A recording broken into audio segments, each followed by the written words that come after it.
জি, আমি ফয়সাল করিম। যেটাই বলেন আসামি আমাকে করা হইছে।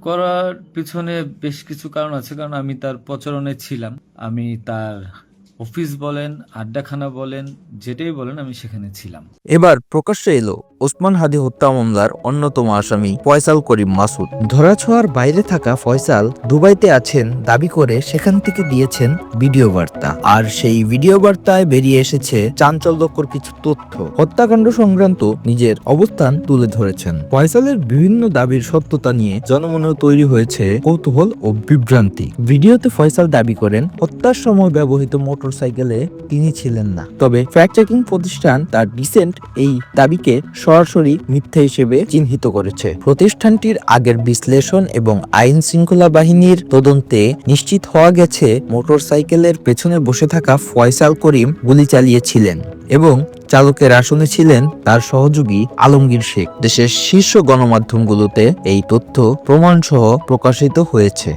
ফয়সাল তার দাবির সপক্ষে মৌলিক বক্তব্য ছাড়া অন্য কোনো প্রমাণ উপস্থাপন করেননি।